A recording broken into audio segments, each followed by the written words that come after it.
بسم الله الرحمن الرحيم.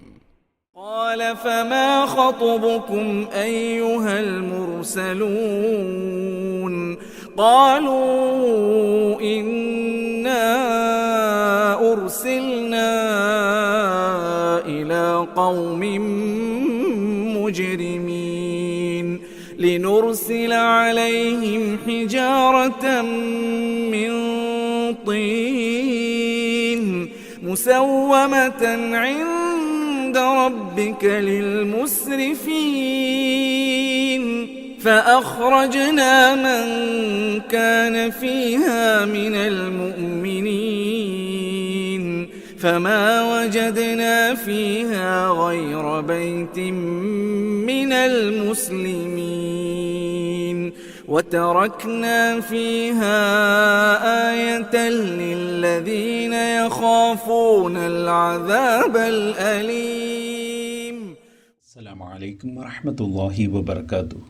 ഖുർആൻ പദം 1830 ദിവസത്തിലേക്ക് എല്ലാവരെയും ഹാർദമായി സ്വാഗതം ചെയ്യുന്നു. വിശുദ്ധ ഖുർആനിലെ 51-ാമത്തെ അധ്യായമായ സൂറത്തുൽ ദാരിയാത്തിലെ 31 മുതൽ 37 വരെയുള്ള ആയത്തുകളാണ് ഇന്ന് പഠന വിധേയമാക്കുന്നത്. ക്ലാസ് ആരംഭിക്കുന്നതിനായി ആദരണീയനായ ഡോക്ടർ A.I. വിലായത്തുള്ള സാഹിബിനെ ക്ഷണിക്കുന്നു. അസ്സലാമു അലൈക്കും വറഹ്മത്തുള്ളാഹി വബറകാതുഹു. അഊദു ബില്ലാഹി മിനശ് ശൈത്വാനിർ റജീം. ബിസ്മില്ലാഹിർ റഹ്മാനിർ റഹീം. ഖാല ഫമാ ഖത്ബുകും അയ്യുഹൽ മുർസലൂൻ ഖാലൂ ഇന്നാ ഉർസിൽനാ ഇലാ ഖൗമിൻ മുജ്രിമീൻ ലിനുർസില അലൈഹിം ഹിജാറതൻ മിൻ തീൻ مسومة عند ربك للمسرفين فأخرجنا من كان فيها من المؤمنين فما وجدنا فيها غير بيت من المسلمين وتركنا فيها آية للذين يخافون العذاب الأليم. صدق الله العلي العظيم. സൂറത്ത് ദാരിയാത്തിലെ 31 മുതൽ 37 വരെയുള്ള ആയത്തുകളാണ് ഞാൻ ഇന്ന് നിങ്ങളെ കേൾപ്പിച്ചിട്ടുള്ളത്. ഇബ്രാഹിം അലൈഹിസ്സലാമിന്റെ അടുക്കല് വന്നു ചേർന്ന അതിഥികളായി എത്തിയ മലക്കുകളെ പരാമർശിച്ചുകൊണ്ട് അവര് ഇബ്രാഹിം അലൈഹിസ്സലാമിന്റെ ഭവനത്തിൽ വെച്ച് സംസാരിച്ച കാര്യങ്ങളൊക്കെയാണ് കഴിഞ്ഞ ദിവസം നമ്മൾ പഠനവിധേയമാക്കിയ ആയത്തുകളിൽ പരാമർശിക്കുന്നത് നമ്മൾ കാണുകയുണ്ടായത്. മലക്കുകള് വേഷത്തിൽ എത്തിയപ്പോൾ ഇബ്രാഹിം അലൈഹിസ്സലാം അവരെ മനുഷ്യരായി മനസ്സിലാക്കി അപരിചിതരായ ആരോ ചിലരാണ് എന്ന് കരുതി അവരോട് വലിയ ആതിഥ്യ മര്യാദയൊക്കെ കാണിച്ചുകൊണ്ട് അവരെ സൽക്കരിക്കാനൊക്കെ തയ്യാറെടുക്കുകയായിരുന്നു. വേവിച്ച് കൊണ്ടുവന്ന് വച്ചിരിക്കുന്ന മാംസം കഴിക്കാൻ അവര് കൂട്ടാക്കുന്നത് കാണാതിരുന്നപ്പോഴാണ്, അങ്ങനെ ഭക്ഷണം എടുക്കാൻ വേണ്ടി കൈ നീട്ടുന്നത് കാണാതിരുന്നപ്പോഴാണ് ഇബ്രാഹിം അലൈഹി ഇസ്ലാമിന് ഒരു ഭയപ്പാടുണ്ടാവുന്നത്. അദ്ദേഹം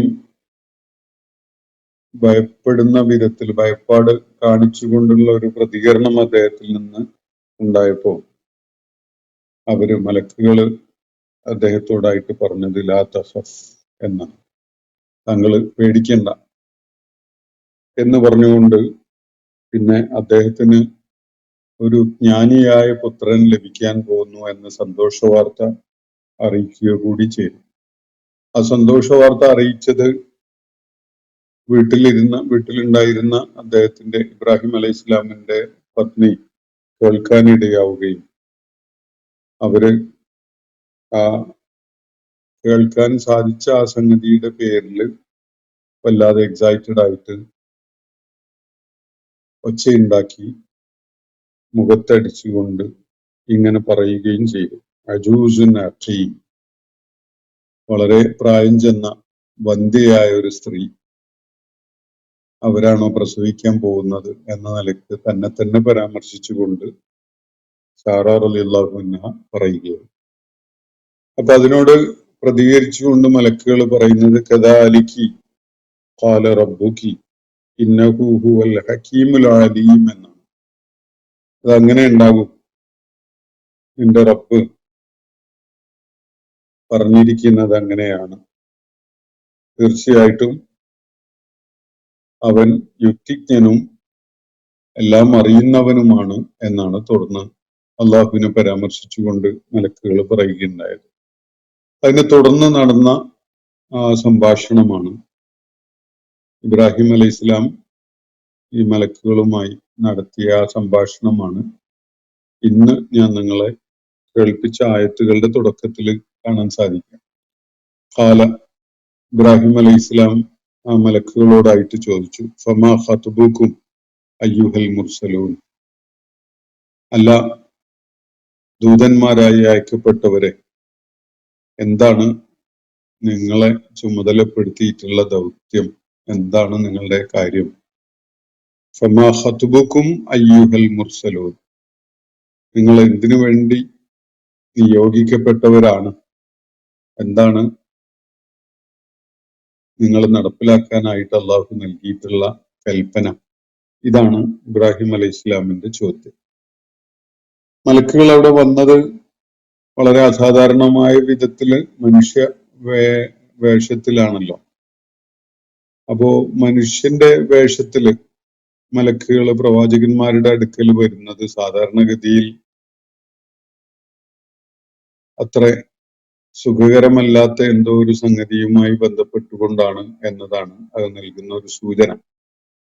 ഇബ്രാഹിം അലൈഹിസ്സലാം അത് മനസ്സിലാക്കിക്കൊണ്ടാണ് ചോദിക്കുന്നത്, നിങ്ങളെ ഈ ജ്ഞാനിയായൊരു പുത്രൻ ഉണ്ടാകാൻ പോകുന്നു എന്ന സന്തോഷ വാർത്ത അറിയിക്കാൻ വേണ്ടി മാത്രമല്ല അള്ളാഹു അയച്ചിട്ടുള്ളത് എന്നത് നിങ്ങളുടെ ഈ ആഗമനത്തിന്റെ രീതിയിൽ നിന്ന് വ്യക്തമാണ്.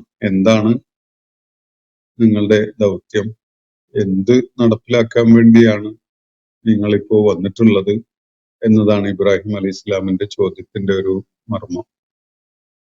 ഫമാ ഖത്ബുക്കും അയ്യുഹൽ മുർസലൂൻ, ഈ ഖത്ബ് എന്ന വാക്ക് എന്താണ് നിങ്ങളുടെ ദൗത്യം എന്ന് ചോദിക്കാൻ വേണ്ടി, എന്താണ് മിഷൻ, എന്ത് പദ്ധതിയുമായിട്ടാണ് വന്നിട്ടുള്ളത് എന്നതാണ് അതിന്റെ ഒരു പ്ലെയിനായ ഒരു ആശയമെങ്കിലും അതിനൊരു നെഗറ്റീവ് ആയ ഒരു സംഗതിക്ക് സാധ്യത ഭയപ്പെടുന്ന അവസ്ഥയിലാണ് ഈ ഒരു പ്രയോഗം അറബി ഭാഷയിൽ ഈ ഒരു പദം ഉപയോഗിക്കാറുള്ളത് എന്നാണ് ചൂണ്ടിക്കാണിക്കപ്പെടുന്നത്. എന്തെങ്കിലും നല്ലൊരു കാര്യം അല്ലെങ്കിൽ ഒരു ആളുകൾക്ക് പ്രതീക്ഷയ്ക്ക് വകയുള്ള എന്തെങ്കിലും ഒരു സംഗതി പരാമർശിക്കാൻ വേണ്ടി അങ്ങനെ എന്തോന്നാണ്, നല്ല എന്തോന്നാണ് എന്ന അനുമാനമുള്ളപ്പോൾ ഉപയോഗിക്കുന്ന പദമല്ല. എന്തോ ഒരു പ്രയാസകരമായ അല്ലെങ്കിൽ ആളുകൾ അത്ര ഇഷ്ടപ്പെടാത്ത ഒരു സംഗതിയെ പ്രതീക്ഷിക്കുന്ന പോലെ ഉള്ള ഒരു പ്രയോഗമാണ്. അപ്പോ ഫമാ ഖത്ബുക്കും അയ്യുഹൽ മുർസലൂൻ എന്നാണ് ഇവിടെ ഇബ്രാഹിം അലൈഹി സ്വലാം മലക്കുകളോടായിട്ട് ചോദിക്കുന്നത്. ദൂതന്മാരെ, എന്താണ് നിങ്ങളെ ചുമതലപ്പെടുത്തിയിട്ടുള്ള കാര്യം, എന്താണ് നിങ്ങളുടെ ദൗത്യം, എന്ത് നടപ്പിലാക്കാൻ വേണ്ടിയാണ് നിങ്ങൾ വന്നിട്ടുള്ളത്? ഖാലു, അപ്പോ മലക്കുകളുടെ മറുപടി ഇതാണ്. അവര് പറഞ്ഞു, ഇന്നാ ഉർസിൽനാ ഇലാ ഖൗമിൻ മുജ്രിമീൻ, ഒരു കുറ്റവാളികളായ ഒരു സമൂഹത്തിന്റെ, ദുഷ്ടന്മാരായ ഒരു സമൂഹത്തിന്റെ അടുക്കലേക്ക് നിയോഗിച്ചയക്കപ്പെട്ടവരാണ് ഞങ്ങൾ. ഞങ്ങളെ അള്ളാഹു നിയോഗിച്ചയച്ചിട്ടുള്ളത് ഒരു ദുഷ്ടന്മാരായ ജനതയുടെ അടുക്കിലേക്കാണ്. ഇന്ന ഉർസിൽന ഇലാ ഖൗമിൻ മുജ്രിമീൻ, മുജ്രിം എന്ന് പറഞ്ഞ കുറ്റവാളി എന്നാണ് അർത്ഥം. അതിന്റെ ബഹുവചനാണ് മുജ്രിമൂൻ.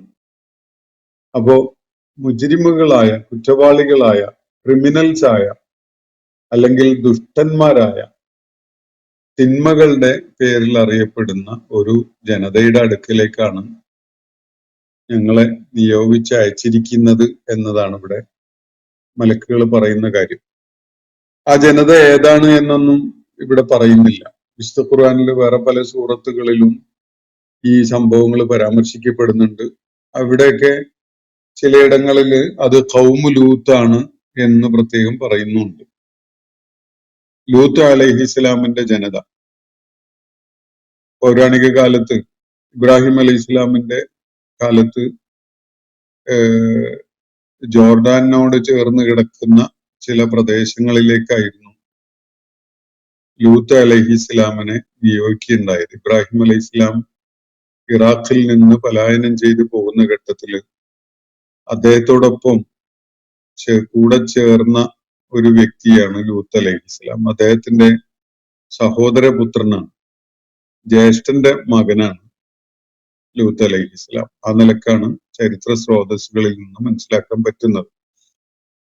അതിനെ തുടർന്ന് പിന്നീടുള്ള ഘട്ടത്തിലാണ് ലൂത്ത് അലൈഹി ഇസ്ലാമിനെ അള്ളാഹു പ്രവാചകനായി നിയോഗിക്കുകയുണ്ടായതും അദ്ദേഹം ഈ ജോർദാന്റെ ഫലസ്തീനെ ലക്ഷ്യമാക്കിക്കൊണ്ടാണ് ഇബ്രാഹിം അലൈഹി ഇസ്ലാം പോയതെങ്കിൽ അവിടുന്ന് വളരെയൊന്നും അകലെയല്ലാത്ത ഒരു പ്രദേശത്ത് ഒരു ദൈവിക ദൗത്യം നിർവഹിക്കാൻ വേണ്ടി ചുമതലപ്പെടുത്തിക്കൊണ്ട് അള്ളാഹു ലൂത്ത് അലൈഹി ഇസ്ലാമിനെ അയക്കുകയായിരുന്നു എന്നതാണ്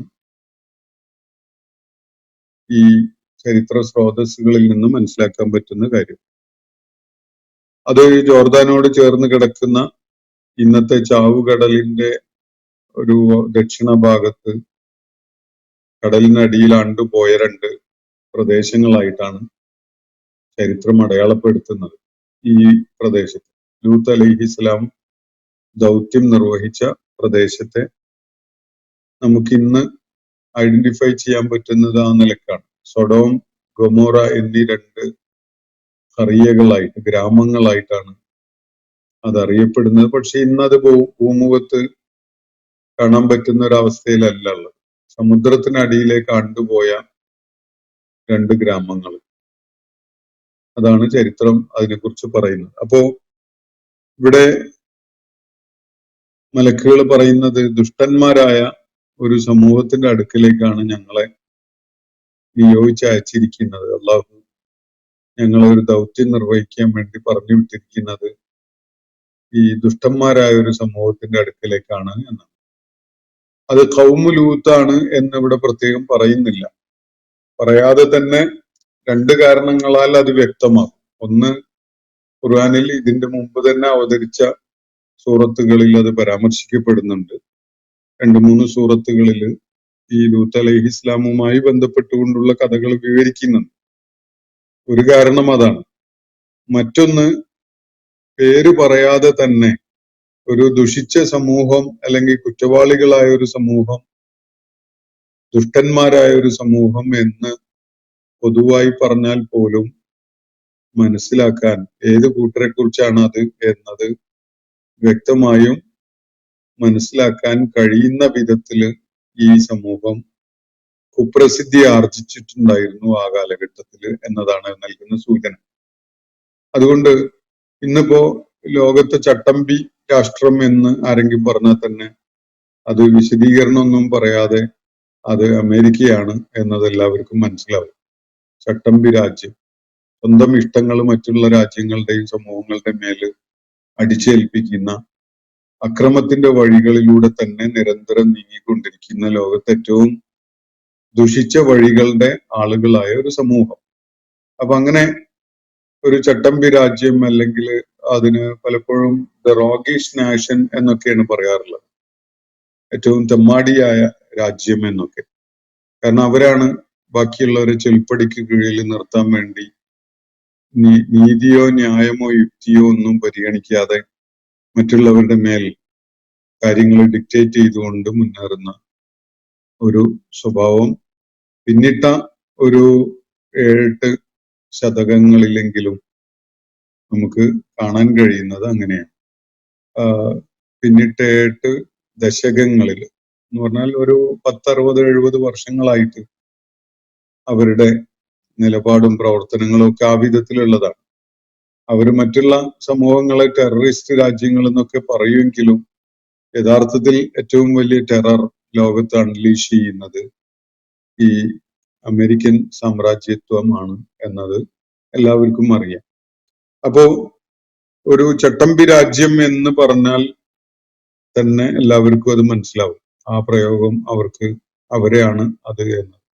അതേപോലെയുള്ള ഒരവസ്ഥ ഇവിടെ ഖൗമും മുജ്രിമൂൻ എന്ന് പറഞ്ഞാൽ തന്നെ അത് ലൂത്ത്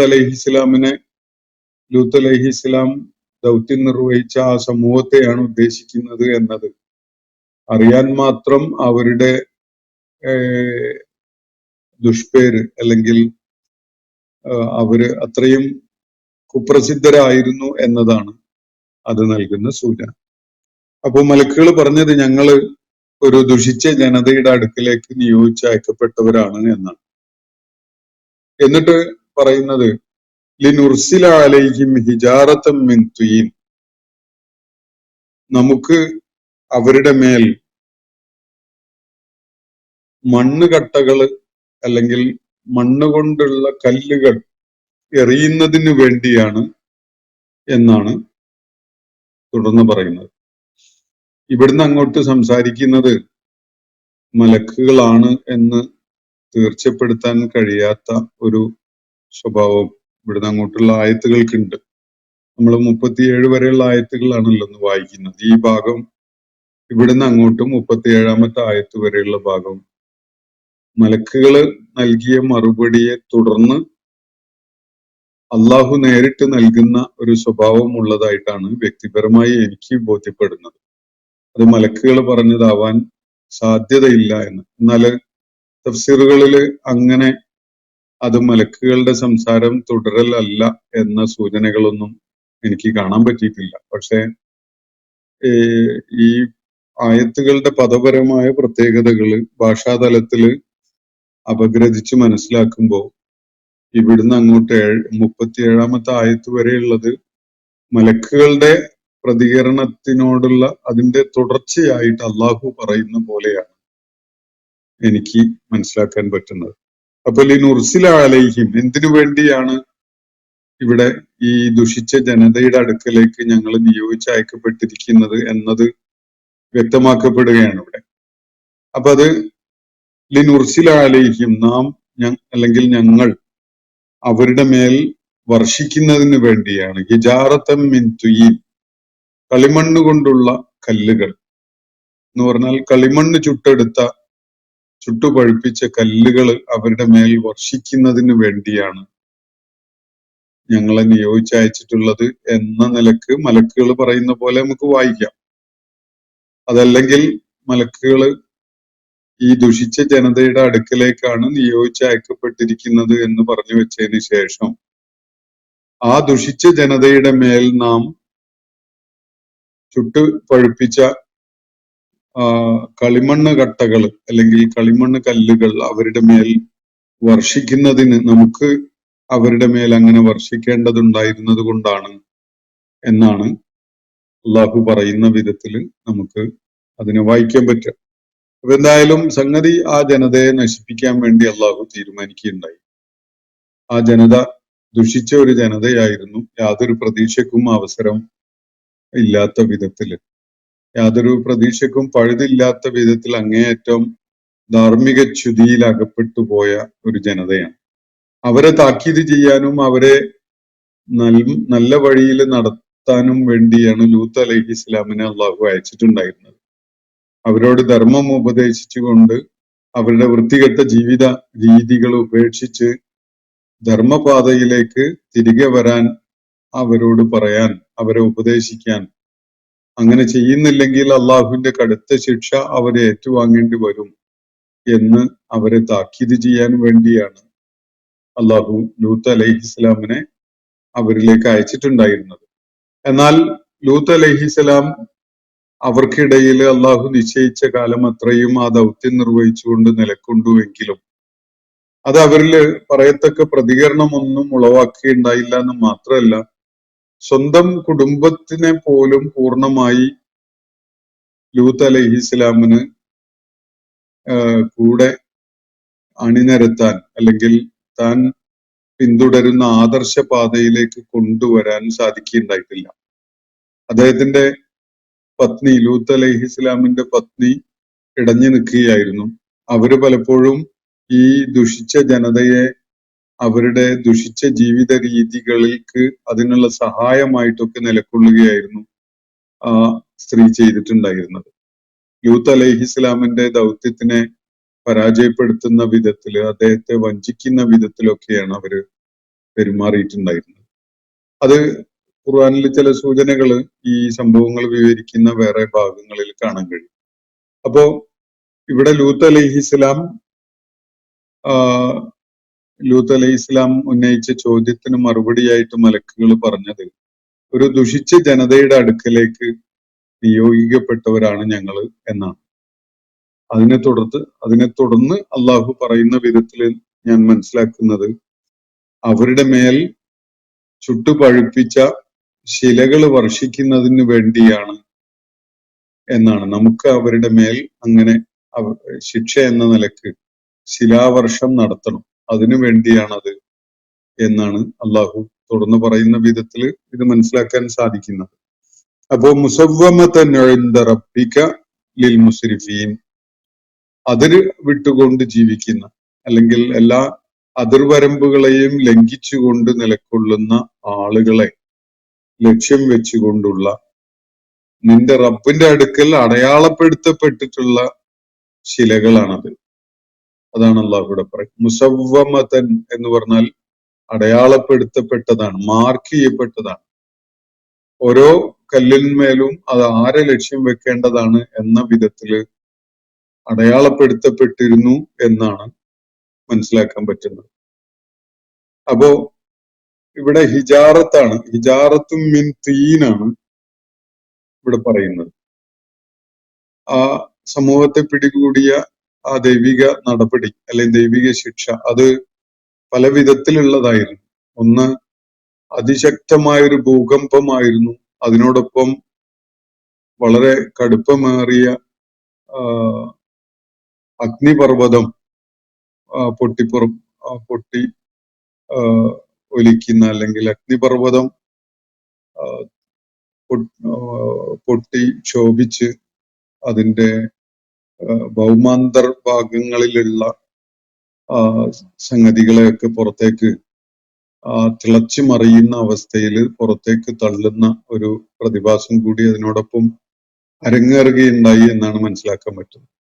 മണ്ണിനടിയില്, ഭൂമിക്കടിയില് തീന് ആയി ഉണ്ടായിരുന്ന ഇടങ്ങളില് അതൊക്കെ ഈ അഗ്നിപർവ്വതത്തിന്റെ ലാവയില് തിളച്ചു മറിഞ്ഞ് അത് ചുടുകട്ടകളായി മാറിയിട്ടുണ്ടായിരുന്നു. അതാണ് പുറത്തേക്ക് അങ്ങ് എടുത്തെറിയപ്പെടുകയുണ്ടായത്. അങ്ങനെ എടുത്തെറിയപ്പെട്ട ആ ഭൂമിക്കടിയിൽ നിന്ന് പുറത്തേക്ക് പ്രവഹിച്ചു വന്നിട്ടുള്ള മൺകട്ടകൾ, അത് കടുത്ത ചൂടുള്ള മൺകട്ടകളായിരുന്നു. അത് ഓരോന്നും തന്നെ ആരെ ലക്ഷ്യം വെച്ചുകൊണ്ടുള്ളതാണ് എന്നത് അള്ളാഹുവിന്റെ അടുക്കൽ അടയാളപ്പെടുത്തപ്പെട്ടതുമാണ് എന്ന വിധത്തിലാണ് ഇവിടെ സൂചിപ്പിക്കപ്പെടുന്നത്. മുസവ്വമതൻ ഇൻദ റബ്ബിക, അത് ആരെ ലക്ഷ്യം വെച്ചുകൊണ്ടാണ് നിന്റെ റബ്ബിന്റെ അടുക്കൽ അത് അടയാളപ്പെടുത്തപ്പെടുകയുണ്ടായത്. ലിൽ മുസ്രിഫീൻ, ദൈവിക നിയമങ്ങളുടെ അതിർവരമ്പുകളെയൊക്കെ ലംഘിച്ചുകൊണ്ട് അതിനെയൊക്കെ കാറ്റിൽ പറത്തിക്കൊണ്ട് തോന്യാസികളായി ജീവിച്ച ആ ജനതയെ ഉദ്ദേശിച്ചുകൊണ്ടാണ്, അവരിൽ ഓരോരുത്തരെയും ലക്ഷ്യം വെച്ചുകൊണ്ടുള്ള ഒരു സംഗതിയായിരുന്നു അത് എന്നാണ് ഇവിടെ നൽകപ്പെടുന്ന സൂചന. മുസ്രിഫ് എന്ന് പറഞ്ഞാൽ അതിര് കടക്കുന്നവൻ എന്നാണ് അർത്ഥം. മുസ്രിഫുകൾ എന്ന് പറഞ്ഞാൽ അള്ളാഹു നിശ്ചയിച്ച അതിർവരമ്പുകളെ, ഹുദൂദുകളെ മാനിക്കാത്ത ഒരു സംസ്കാരം കൊണ്ട് നടന്നിരുന്ന ആളുകളായിരുന്നു അവർ. ലൈംഗിക സദാചാരം പാലിക്കാത്ത, സകല വിധത്തിലുള്ള കുത്തഴിച്ചിലിന്റെയും പുറകെ പോയ, സ്വർഗരതിയുടെ സകല വൃത്തികേടുകളും പരീക്ഷിച്ചു കൊണ്ടിരുന്ന ഒരു ജനത. അവർക്കിടയിൽ ഒരു മാന്യൻ, കാഴ്ചക്ക് കൊള്ളാവുന്ന ഒരു ചെറുപ്പക്കാരൻ എത്തിപ്പെടുകയാണെങ്കിൽ വല്ലാതെ അയാൾ അപമാനിതനാകുന്ന വിധത്തിലാണ് ആ ജനത പെരുമാറിയിരുന്നത്.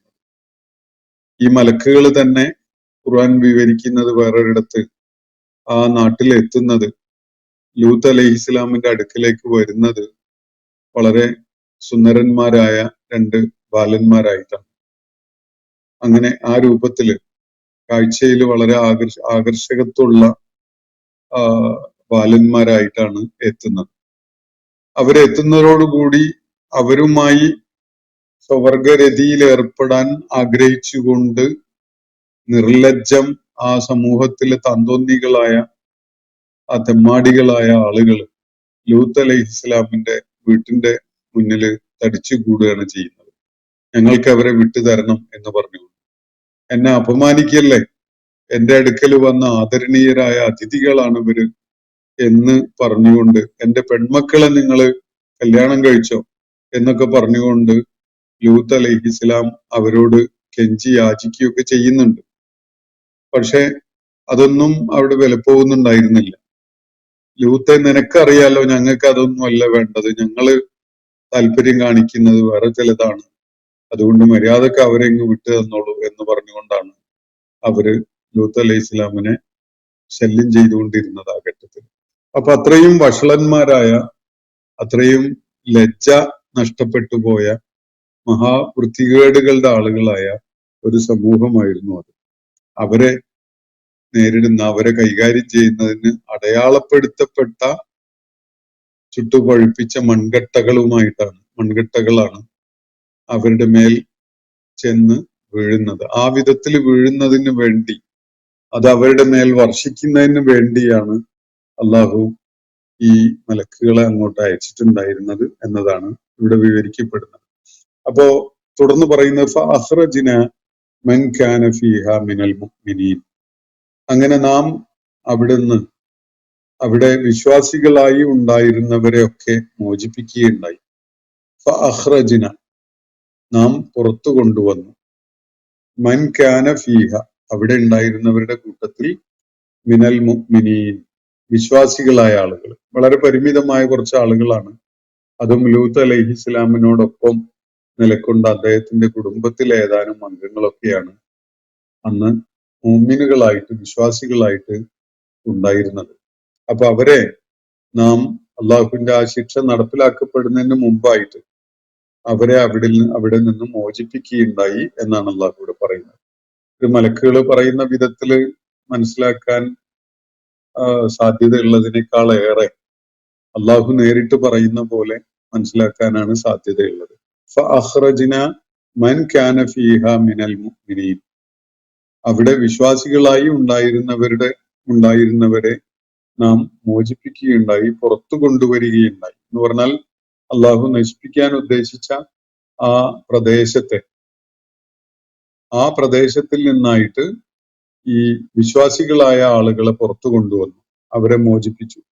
ഫമാ വജദ്ന ഫീഹ, എന്നിട്ട് ആ നടപടിയെക്കുറിച്ച് അള്ളാഹു പറയുന്നത്, അവിടെ നമുക്ക് കാണാൻ പറ്റിയില്ല ഗൈറ ബൈത്തിൻ മിനൽ മുസ്ലിമീൻ, മുസ്ലിമീങ്ങളുടേതായിട്ട് ഒരു വീടല്ലാതെ വേറെ ഒന്നും കാണാൻ പറ്റിയിട്ടില്ല എന്നാണ് അള്ളാഹു പറയുന്നത്. എന്ന് പറഞ്ഞാൽ അവിടെ അള്ളാഹു രക്ഷപ്പെടുത്തി കൊണ്ടുപോകേണ്ടിയിരുന്നതായി ഉണ്ടായിരുന്നത് ഒരേ ഒരു വീട്ടിലെ ആളുകളെയാണ്, ലൂത്ത് അലൈഹി ഇസ്ലാമിന്റെ വീട്ടിലെ അംഗങ്ങളെ. അതിൽ നിന്ന് തന്നെ അദ്ദേഹത്തിന്റെ പത്നിയെ മാറ്റി നിർത്തുകയും ചെയ്തു എന്ന് വേറെ പലയിടങ്ങളിലും പരാമർശിക്കപ്പെടുന്നുണ്ട്. അപ്പൊ ലൂത്ത് അലൈഹി ഇസ്ലാമിന്റെ കുടുംബം മുഴുവനായിട്ട് അദ്ദേഹത്തെ പിന്തുണച്ച് നിലക്കൊണ്ടിരുന്നില്ല. അദ്ദേഹത്തിന്റെ പത്നി തന്നെ ഏറ്റവും വലിയ അദ്ദേഹത്തിന് ദ്രോഹം ഉണ്ടാക്കുന്ന വിധത്തിലൊക്കെയാണ് പെരുമാറിയിട്ടുള്ളത്. ശത്രുക്കളെ സഹായിക്കുന്ന നിലപാടാണ് സ്വീകരിച്ചിട്ടുണ്ടായിരുന്നത്. ആ വഷളന്മാരായ ആളുകൾക്ക് ഒത്താശ ചെയ്തു കൊടുക്കുന്ന നടപടിയായിരുന്നു അവര് സ്വീകരിക്കുകയുണ്ടായത്.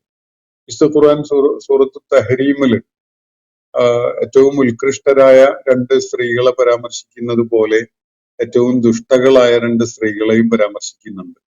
അവിടെ പരാമർശിക്കപ്പെടുന്ന 2 സ്ത്രീകളിൽ ഒരാള് ലൂത്ത് അലൈഹി ഇസ്ലാമിന്റെ പത്നിയാണ് എന്നത് നമുക്ക് കാണാൻ കഴിയും. അപ്പോ അവിടെ സംരക്ഷിക്കപ്പെടേണ്ടവരായി, അവിടുന്ന് വിമോചിപ്പിക്കപ്പെടേണ്ടവരായി ഉണ്ടായിരുന്നത് ആകെ ഒരു വീട്ടുകാരെ ഉണ്ടായിരുന്നുള്ളൂ. വേറെ ഉള്ളവരൊന്നും മുസ്ലിങ്ങളായി ഉണ്ടായിരുന്ന ആളുകളുടെ വീടുകളായിരുന്നില്ല വേറെ ഉള്ളതൊന്നും എന്നാണ് ഇവിടെ പറയുന്നത്. മുസ്ലിം വീട് ആയിട്ട് ആകെ ഒന്നേ ഉണ്ടായിരുന്നുള്ളൂ എന്ന്. ഇവിടെയും 2 പദങ്ങള്, മുഅ്മിനുകൾ എന്ന വാക്കും അതുപോലെ മുസ്ലിങ്ങൾ എന്ന വാക്കും, ഈ 2 പദങ്ങൾ ഇവിടെ ഉപയോഗിച്ച് കാണാം. ഇതിന്റെ ഒരു വ്യത്യാസം നമ്മൾ പിന്നിട്ട സൂറത്തില് നമ്മൾ മനസ്സിലാക്കിയുണ്ടായതാണ് നേരത്തെ. വിശ്വാസികൾ എന്ന പദവും മുഅ്മിനുകൾ എന്ന പദവും മുസ്ലിമുകൾ എന്ന പദവും തമ്മിലുള്ള വ്യത്യാസം. പക്ഷെ ഇത് സിനോണിമസ് ആയി പര്യായ പദങ്ങൾ എന്ന നിലക്കും ഖുർആനിൽ ഉപയോഗിക്കപ്പെടുന്നുണ്ട്. അതുപോലെയുള്ള ഒരു ഉപയോഗമായിട്ട് തന്നെ മനസ്സിലാക്കാം. ഇനി അതല്ലെങ്കിൽ ഈ ലൂത്ത് അലൈഹി ഇസ്ലാമിന്റെ അദ്ദേഹത്തിന് വിധേയത്വം പ്രഖ്യാപിച്ച ആ കുടുംബം തന്നെ എന്ന് പറഞ്ഞാൽ സ്വന്തം കുടുംബം തന്നെ പൂർണ്ണമായി ഈമാൻ ഉൾക്കൊണ്ടവരായിരുന്നില്ല എല്ലാവരും എന്നൊരർത്ഥം ഈ വ്യത്യാസപ്പെടുത്തിക്കൊണ്ട് പറയുന്നതിൽ അടങ്ങിയിട്ടുള്ളതായിട്ടും മനസ്സിലാക്കാം. وَتَرَكْنَا فِيهَا آيَةً لِلَّذِينَ يَخَافُونَ الْعَذَابَ الْأَلِيمَ എന്നിട്ട് പറയുന്ന وَتَرَكْنَا فِيهَا നാം അവിടെ ആ നാട്ടിൽ വിട്ടേച്ചു ആയതൻ ഒരു ദൃഷ്ടാന്തം ലില്ലദീന യഖാഫൂന അൽഅദാബൽ അലീം വേദനാജനകമായ ശിക്ഷയെ ഭയപ്പെടുന്ന ആളുകൾക്ക് പ്രയോജനപ്പെടുന്ന വിധത്തിലുള്ള ഒരു ദൃഷ്ടാന്തം നാം അവിടെ അവശേഷിപ്പിക്കുകയും ചെയ്തു എന്നാണ് അള്ളാഹു കൂടെ പറയുന്നത്. ലൂത്ത് അലൈഹിസ്സലാമിന്റെ ജനതയുടെ മേൽ അള്ളാഹു നടപ്പിലാക്കിയ ആ ശിക്ഷാ നടപടിയുടെ വിശദാംശങ്ങളൊന്നും അള്ളാഹു കൂടെ നൽകുന്നില്ല. വേറെ ചില സൂറത്തുകളിൽ അത് നൽകുന്നുണ്ട്. അതിന്റെ ധാരാളം വിശദാംശങ്ങൾ നൽകുന്നുണ്ട്. മലക്കുകൾ അദ്ദേഹത്തിന്റെ വീട്ടിലെത്തിയതും അതുപോലെ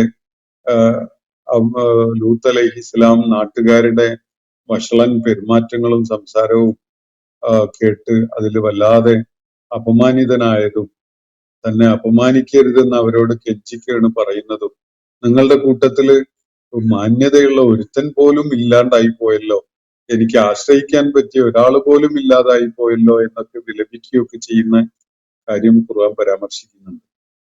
അവര് സുന്ദരന്മാരായി അവിടെ വന്ന ആ മലക്കുകളെ മനുഷ്യരുടെ കൂട്ടത്തിലെ പ്രായം കുറഞ്ഞ രണ്ട് അംഗങ്ങളായി മനസ്സിലാക്കിയിട്ട് അവരെ സ്വർഗരതിക്ക് വിട്ടുകിട്ടണം എന്ന നിലക്ക് വാശി പിടിച്ചുകൊണ്ട് പരസ്യമായി ലൂത്ത് അലൈഹി ഇസ്ലാമിന്റെ വീട് വളയുന്ന ഒരു ചിത്രം ഒന്ന് സങ്കല്പിച്ചു നോക്കൂ. ഒരു സമൂഹം ധാർമ്മികമായി എത്രത്തോളം അധപ്പതിച്ചാലാണ് അങ്ങനെയൊക്കെ സാധിക്കുക എന്നത് നമുക്ക് ആലോചിക്കാവുന്നതാണ്. അങ്ങനെയുള്ള ഒരവസ്ഥയിൽ ആ സമൂഹം എത്തിയതിനാലാണ് അവരില് നന്മ കൽപ്പിക്കുകയും തിന്മ തടയുകയും ചെയ്യുന്നവരായിട്ട് ആരും തന്നെ അവശേഷിക്കാത്ത ഒരു അവസ്ഥ. ഒരു പ്രവാചകൻ ദീർഘമായ ഒരു കാലം അവരിൽ പ്രബോധനം നടത്തിയിട്ടും അത് ചെവിക്കൊണ്ടുകൊണ്ട് കാര്യങ്ങളെ ശരിയായ വിധത്തിൽ ഉൾക്കൊള്ളാൻ സന്നദ്ധരാവാത്ത ഒരു ജനത. ആ ജനതയുടെ കാര്യത്തില് അള്ളാഹുവിന്റെ സുന്നത്ത്, അള്ളാഹുവിന്റെ നടപടിക്രമം അള്ളാഹു സ്വീകരിക്കുകയാണ് ഇവിടെ. അത് അള്ളാഹുവിന്റെ നടപടിക്രമമാണ്, അള്ളാഹുവിന്റെ സുന്നത്താണ്. ഒരു ജനത പ്രതീക്ഷയില്ലാത്ത വിധത്തില് വഷളന്മാരായി മാറുകയും അവരിലേക്ക് താക്കീതുകാരനെ നിയോഗിച്ചയച്ചിട്ട് ആ താക്കീതുകാരനെ ചെവിക്കൊള്ളാൻ അവര് കൂട്ടാക്കാതിരിക്കുകയും ചെയ്തു കഴിഞ്ഞാൽ പിന്നീട് അവരിൽ പ്രതീക്ഷയ്ക്ക് വക നൽകുന്ന യാതൊരു ലക്ഷണവും അവശേഷിക്കാത്ത അവസ്ഥ എത്തിക്കഴിഞ്ഞാൽ അവരെ അങ്ങ് തുടച്ചു നീക്കുക എന്നതാണ് അള്ളാഹുവിന്റെ സുന്നത്ത്. ഖുർആൻ അത് പരാമർശിക്കുന്നുണ്ട്. അള്ളാഹുവിന്റെ നടപടി അതാണ്. ഇവിടെയും അള്ളാഹു നടപ്പിലാക്കുന്നത് ആ ഒരു സുന്നത്താണ്. ആ ഒരു ദൈവിക നടപടിക്രമത്തിന് യാതൊരു മാറ്റവുമില്ല എന്നാണ് അള്ളാഹു സൂചിപ്പിച്ചിട്ടുള്ളത്. വലൻ തജിദ ലി സുന്നത്തില്ലാഹി തഹ്വീല തബ്ദീല എന്നൊക്കെ ഖുർആൻ പറയുന്നത്. അള്ളാഹുവിന്റെ നടപടിക്രമം ഏതെങ്കിലും ഒരു സമൂഹത്തോട് ഒരു ഫേവറിറ്റിസം കാണിച്ചുകൊണ്ട് അള്ളാഹ് മാറ്റിവെക്കൂല. ഒരു സമൂഹം അക്രമികളായി മാറുമ്പോ തീർച്ചയായിട്ടും അതിന് തുടർ നടപടികൾ ഉണ്ടാവും. അതേപോലെ തന്നെയാണ് അതിർ വരമ്പുകള് പരിധികളൊക്കെ ലംഘിക്കുന്ന വിധത്തില് ജീവിക്കുന്ന ഒരു സമൂഹം അവരില് മാറ്റമുണ്ടാക്കാൻ വേണ്ടി ശ്രമിക്കുന്ന, നന്മ കൽപ്പിക്കുകയും തിന്മ തടയുകയും ചെയ്യുന്ന ഒരു സംഘം പ്രവർത്തിക്കുന്ന ഒരവസ്ഥയില്ലെങ്കിൽ, അവരിൽ ഒരാൾ പോലും പശ്ചാത്തപിച്ച് മടങ്ങാൻ കൂട്ടാക്കാത്ത അവസ്ഥയാണ് ഉള്ളതെങ്കിൽ അള്ളാഹു ആ സമൂഹത്തെ നശിപ്പിക്കും.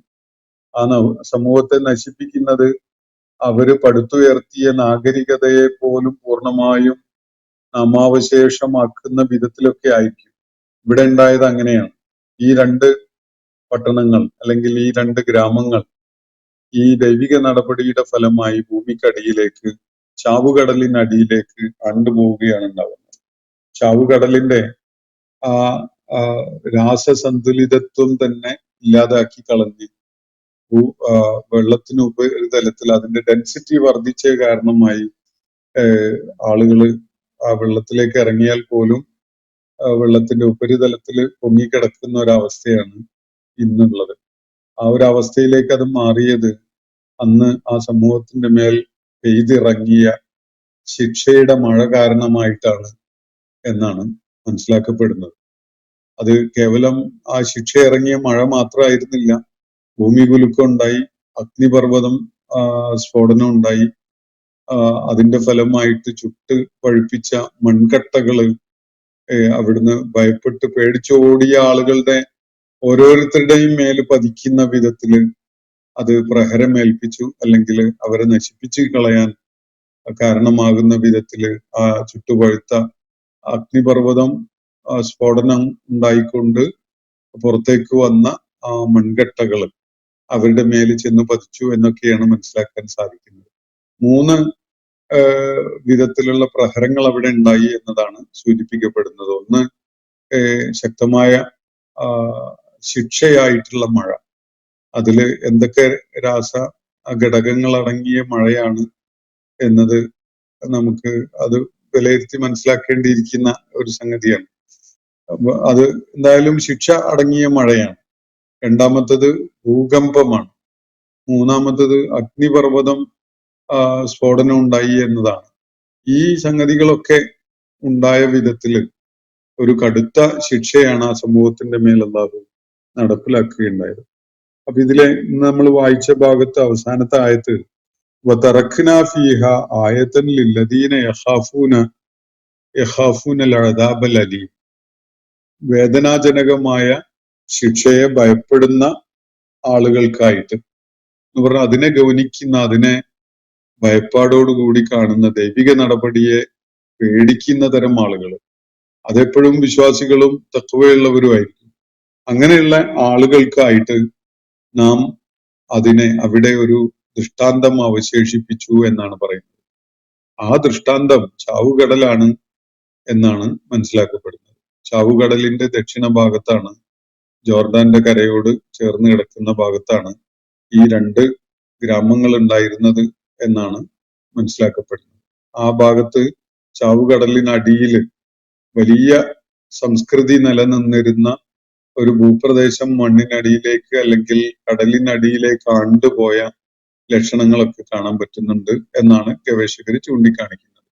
20,000-ഓളം ആളുകളെ അടക്കം ചെയ്ത ഒരു ശ്മശാനം പോലും ഭൂമിക്കടിയിലേക്ക് അതേപടി ആണ്ടുപോയിട്ടുണ്ട് എന്നതാണ്. അതുപോലെ പല ചരിത്ര സ്രോതസ്സുകളിലും അതുപോലെ സാഹിത്യ രചനകളിലും ഒക്കെ ഈ കടലിനടിയിലേക്ക് ആണ്ടുപോയ ഈ 2 പട്ടണങ്ങളെ കുറിച്ചുള്ള പരാമർശങ്ങൾ കാണാൻ സാധിക്കും. അപ്പോ ഭൂകമ്പം ഉണ്ടായി, ആ പ്രദേശം ഒന്നാകെ ആണ്ടുപോവുകയും ആ പ്രദേശങ്ങളുടെ മുകളിലായിട്ട് ചാവുകടലിന്റെ ജലനിരപ്പ് എത്തുകയും ചെയ്തു എന്നതാണ് മനസ്സിലാക്കാൻ സാധിക്കുന്ന ഒരു കാര്യം. അത് ഉണ്ടാക്കിയ ആ ജലത്തിന്റെ സാന്ദ്രതയിൽ ഉണ്ടാക്കിയ മാറ്റം കാരണമായിട്ടാണ് ഇന്ന് ചാവുകടലിന് ഒരു ഒബ്ജക്റ്റ് അതിലേക്ക് എടുത്തിട്ട് കഴിഞ്ഞാൽ ആണ്ടുപോകുന്ന ഒരു അവസ്ഥ ഇല്ലാതായി മാറിയിട്ടുള്ളത് എന്നതാണ് മനസ്സിലാക്കാൻ സാധിക്കുന്ന കാര്യം. അപ്പോ അതിനെ ആ നാട്ടിൽ, ആ പ്രദേശത്ത് ഈ അള്ളാഹുവിന്റെ നടപടികളെ ഭയപ്പെടുന്ന ആളുകൾക്കായിട്ട് അള്ളാഹു ഒരു ദൃഷ്ടാന്തം അവശേഷിപ്പിച്ചിട്ടുമുണ്ട് എന്നാണ് ഇവിടെ പറയുന്നത്.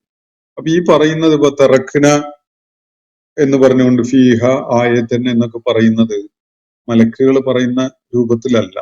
അതൊക്കെ അള്ളാഹു നേരിട്ട് പറയുന്ന വിധത്തിലാണ് നമുക്ക് അനുഭവപ്പെടുന്നത്. അതുകൊണ്ട് തന്നെ ഈ 31-ാമത്തെ ആയത്ത് മുതലുള്ള ഈ സംസാരം, ഇന്ന് വായിച്ച തുടക്കത്തിലുള്ള ആയത്ത് ഇന്ന ഉർസിൽന ഇലാ ഖൗമിൻ മുജ്രിമീൻ എന്നതോടെ മലക്കുകളുടെ സംസാരം അവസാനിച്ചു. അവിടുന്ന് പിന്നെ 37-ാമത്തെ ആയത്ത് വരെയുള്ളത് അള്ളാഹു നേരിട്ട് സംസാരിക്കുന്ന വിധത്തിലാണ് എന്നാണ് എനിക്ക് മനസ്സിലാക്കാൻ പറ്റുന്നത്.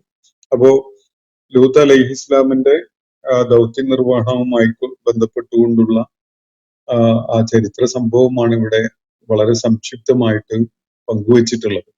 മക്കയില് ഈ സൂറത്തിന്റെ തുടക്കം മുതൽ അള്ളാഹു താക്കീത് ചെയ്തുകൊണ്ടിരിക്കുന്ന ആ സമൂഹത്തിന്റെ കാര്യത്തില് അവര് സ്വീകരിക്കുന്ന നിലപാടുകളുടെ പേരില് അവർക്ക് നിഗളിപ്പ് കാണിക്കാനോ ജയിച്ച് മുന്നേറാനോ ഒന്നും സാധിക്കാൻ പോകുന്നില്ല. യഥാർത്ഥത്തിൽ ഇതുപോലെ ധാർഷ്ട്യം കാണിച്ച സമൂഹങ്ങൾ പലതും അള്ളാഹുവിന്റെ നടപടിക്ക് ഇരയായിട്ടുണ്ട്. ഇതാ ലൂത്ത് അലൈഹി ഇസ്ലാമിന്റെ ജനത ഏറ്റുവാങ്ങിയ ദൈവിക നടപടി അതുപോലെ ഒന്നാണ്. ഒന്ന് മനസ്സിലാക്കി നോക്കൂ.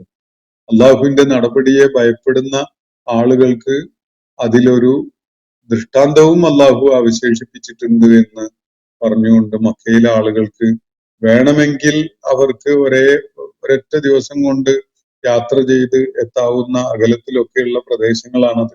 ഇന്ന് വിശേഷിച്ച് അക്കാലത്ത് ഒരു പക്ഷേ ഏതാനും ദിവസങ്ങൾ എടുക്കുമായിരുന്നിരിക്കും. അപ്പോ അങ്ങനെ യാത്ര ചെയ്ത് എത്താവുന്ന ഇടങ്ങളിൽ പോയി നോക്കൂ. അവരുടെ നിലപാടുകളുടെ അനന്തരഫലം എന്തായിരുന്നു എന്നത് ഒരു കാര്യം പരോക്ഷമായിട്ട് അവരോട് നിർദ്ദേശിക്കുന്ന വിധത്തിൽ ഈ ജനതയുടെ സംഭവങ്ങൾ അള്ളാഹുവോട് വിവരിക്കുകയാണ്. ഇന്നത്തെ സെഷൻ ഞാനിവിടെ അവസാനിപ്പിക്കുകയാണ്. സൂറത്തു ദാരിയാത്തിലെ 31 മുതൽ 37 വരെയുള്ള ആയത്തുകളാണ് നമ്മൾ ഇന്ന് പഠന വിധേയമാക്കിയിട്ടുള്ളത്. അള്ളാഹു നമ്മെ എല്ലാവരെയും അനുഗ്രഹിക്കുമാറാവട്ടെ. അനിൽ അൽഹംദുലില്ലാഹി റബ്ബിൽ ആലമീൻ. അസ്സലാമു അലൈക്കും വറഹ്മത്തുള്ളാഹി വബറകാതുഹു. ഇന്നത്തെ ഖുർആൻ പദം ഇവിടെ സമാപിക്കുന്നു. ഖുർആൻ പഠനത്തിൽ പങ്കെടുത്ത എല്ലാവർക്കും അല്ലാഹു അർഹമായ പ്രതിഫലം നൽകി അനുഗ്രഹിക്കട്ടെ. വആഖിർ ദഅവാനാ അനിൽ ഹംദുലില്ലാഹി റബ്ബിൽ ആലമീൻ. അസ്സലാമു അലൈക്കും വറഹ്മത്തുള്ളാഹി വബറകാതുഹു.